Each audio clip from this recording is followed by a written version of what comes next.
વિષય છે સંસ્કૃત.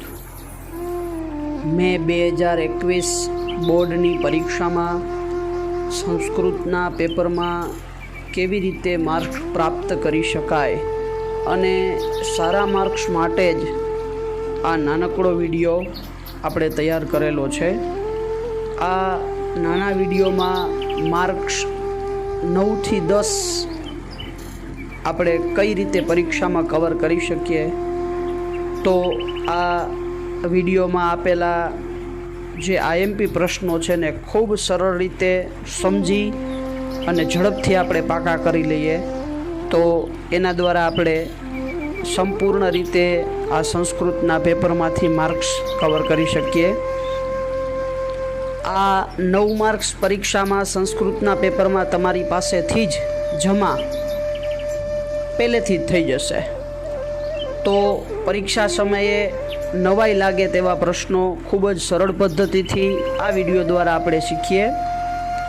પ્રથમ આપણે કાળ વિશે ચર્ચા કરીશું, જેમાં કાળની અંદર આપણે જોઈએ તો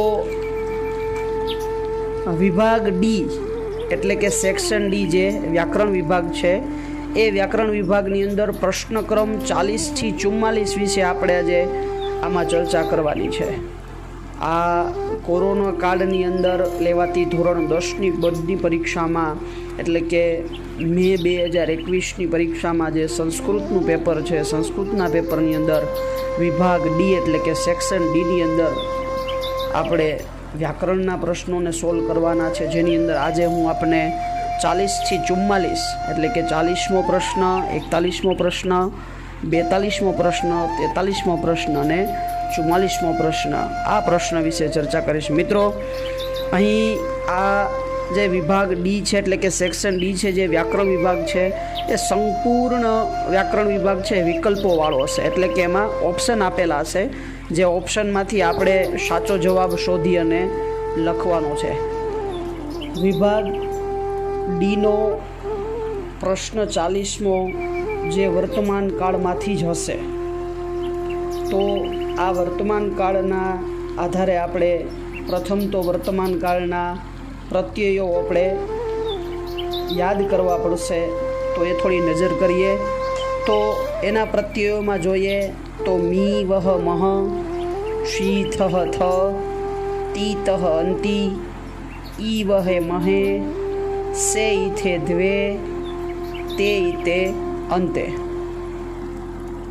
આટલા પ્રત્યયો યાદ કરી લઈએ એટલે સંસ્કૃત પ્રશ્નપત્રનો વિભાગ ડીનો 40મો પ્રશ્ન છે એ તમારો 100% સાચો. પ્રશ્ન કંઈક આપણને હવે આવો પૂછેલો હશે, જે તમારા પેપરની અંદર વિભાગ ડીની અંદર 40મો પ્રશ્ન હશે. અધોદત્તેભ્ય વિકલ્પેભ્ય અથવા ક્રિયાપદેભ્ય વર્તમાન કાલસ્ય મધ્યમ પુરુષસ્ય બહુવચનસ્ય રૂપમ ચિત્વા લિખત. તો હવે વર્તમાન કાળના પરસ્મૈપદના અને આત્મનેપદના પ્રત્યયો આપણે જોયા. તો એ વર્તમાન કાળના પરસ્મૈપદ અને આત્મનેપદના પ્રત્યયોની અંદર આપણે ખાલી ઉત્તમ પુરુષ નથી જોવાનું, મધ્યમ પુરુષ આપણે કીધું છે, એટલે મધ્યમ પુરુષ, અને એની અંદર પણ આપણે બહુવચનનું કીધું છે. તો પરસ્મૈપદના પ્રત્યયો જોઈએ તો સી થહ થ, તો એમાંથી મધ્યમ પુરુષ બહુવચન થ પ્રત્યે લાગુ પડે. તો નીચે આપેલા વિકલ્પોમાંથી જો થ વાળો કોઈ વિકલ્પ હોય તો એ આપણે લખી શકીએ, અથવા આત્મનેપદના વર્તમાન કાળના પ્રત્યયો હોય તો એમાં પણ મધ્યમ પુરુષ બહુવચનનું આપણે પ્રત્યય જોઈએ તો સે ઈથે દ્વે, તો એમાંથી દ્વે લાગુ પડે. તો એ દ્વેવાળો વિકલ્પ હોય તો પરસ્મૈપદનું હોય તો થ અને આત્મનેપદનું હોય તો દ્વે, આ વિકલ્પ આપણો હોય તો એમાંથી આપણે લખી નાખીએ તો એ 40મો પ્રશ્ન છે આપણો 1 માર્ક પ્રાપ્ત. હવે 41મા પ્રશ્નની વાત કરીએ તો વર્તમાન કાળના પરસ્મૈપદના અને આત્મનેપદના પ્રત્યયો આપણને આવડે જ છે, જે આપણે હમણાં જોયા છીએ. તો એ જ પ્રમાણે 41મા પ્રશ્નમાં પણ આપણે સરળ રીતે સામાન્ય ભવિષ્યકાળના પ્રત્યયોના આધારે આપણે એ પણ પ્રશ્નનો જવાબ વિકલ્પમાંથી શોધી શકીએ. સામાન્ય ભવિષ્યકાળની અંદર ખાલી આપણે જે પરસ્મૈપદના અને આત્મનેપદના પ્રત્યયો જે વર્તમાન કાળના જોયા એની અંદર ખાલી આપણે સ્ય પ્રયોગ લગાડીએ અથવા તો એ પ્રત્યયોની આગળ આપણે સ્ય જોડીએ એટલે આપણને સામાન્ય ભવિષ્યકાળના જે પૂછેલા પ્રશ્નોના વિકલ્પો છે એમાંથી આપણને સાચો જવાબ મળી શકે.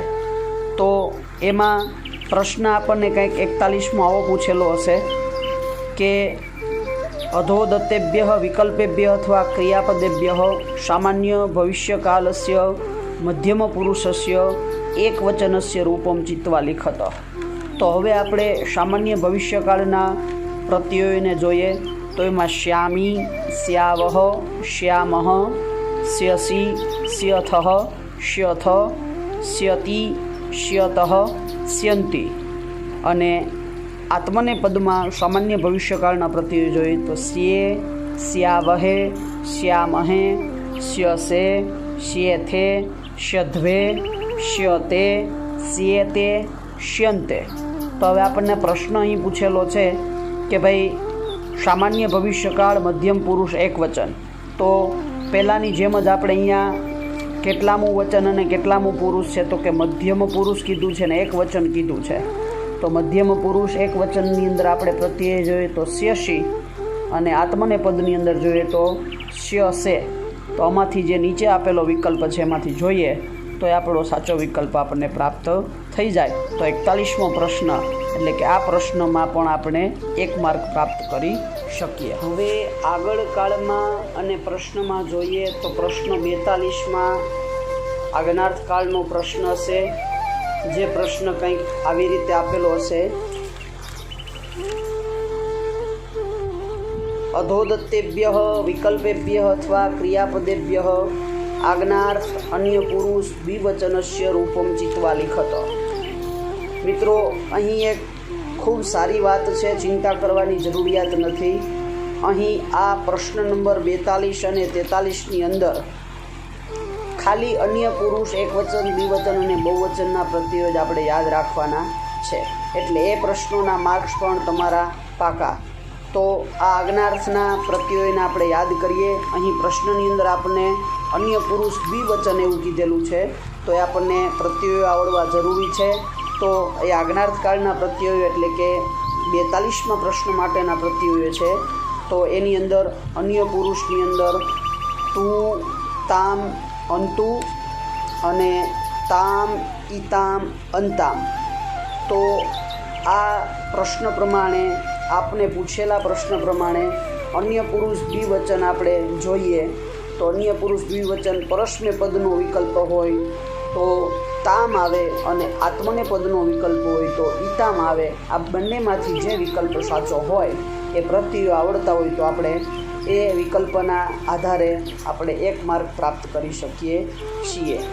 હવે પ્રશ્ન 43માં વિદ્યાર્થકાળના આધારે પ્રશ્નો, તો તેના પ્રત્યયો પણ આપણે જોવા જોઈએ. તો 43મો પ્રશ્ન આપણને કંઈક પરીક્ષામાં પ્રશ્નપત્રમાં આવી રીતે પૂછેલો હોય કે અધોદત્તેભ્ય વિકલ્પેભ્ય ક્રિયાપદેભ્ય એટલે કે વિકલ્પેભ્ય અથવા ક્રિયાપદેભ્ય અન્ય પુરુષ બહુવચનસ્ય રૂપમ ચિત્વા લિખત.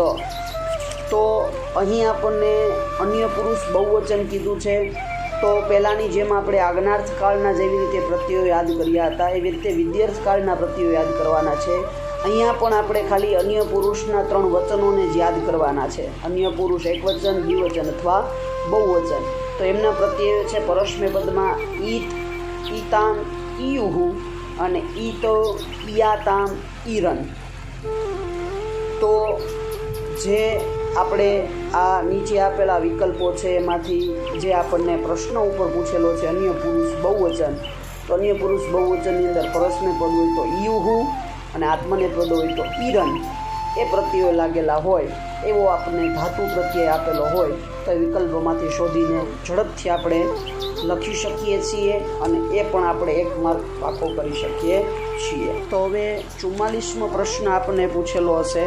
તો 44મો પ્રશ્નને આપણે જોઈએ તો અધોદત્તસ્ય વાક્યેભ્ય સ્મ પ્રયોગમ પ્રયોગયુક્તમ શુદ્ધમ વાક્યમ ચિત્વા લિખત, એટલે કે સ્મ પ્રયોગવાળું વાક્ય આપેલું હશે. તો આમાં પણ આપણને વિકલ્પો આપેલા જ હશે, કારણ કે વિભાગ ડી છે. તો આ સ્મના પ્રયોગની અંદર આપણે એક વસ્તુ સારી પ્રાપ્ત થાય છે, જાણવા મળે છે કે વર્તમાન કાળના પ્રત્યયો આપણને યાદ કરેલા છે, તો એ વર્તમાન કાળના પ્રત્યયો આપણને ખૂબ સારી રીતે કામ આવશે. મિત્રો, અહીં વર્તમાન કાળના પ્રત્યયોની અંદર પણ આજ્ઞાર્થ અને વિધ્યર્થના પ્રત્યયોની જેમ જ અન્ય પુરુષના જ ખાલી આપણે એકવચન, દ્વિવચન અને બહુવચનના પ્રત્યયો યાદ કરવાના.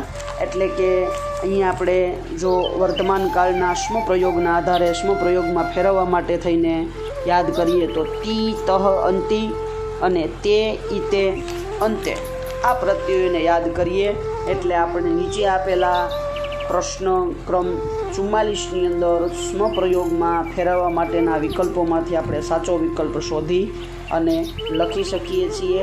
અહીં યાદ રાખવાની વસ્તુ એવી છે કે એક વચન હોય તો એક વ્યક્તિ હશે, બહુવચન હોય તો ઘણા બધા હશે. તો ઉદાહરણ તરીકે ખાલી હું તમને સમજાવું તો ગુરુહુ શિષ્યમ, તો ગુરુહુ એવો શબ્દ છે તો એક વચન છે, તો એના આધારે તમે તી અથવા તે લગાડી અને એસ્મ પ્રયોગ કરી શકશો. અને કૌરવાહા એવો શબ્દ અહીંયા આપેલો હોય તો એ કૌરવાહા છે તો એ બહુવચનના રૂપમાં છે, તો એમાં અંતિ અથવા અંતે એવો પ્રત્યયવાળું જે પણ સ્મ પ્રયોગનું વાક્ય હોય એને આપણે સરળથી યાદ કરી અને લખી શકીએ છીએ.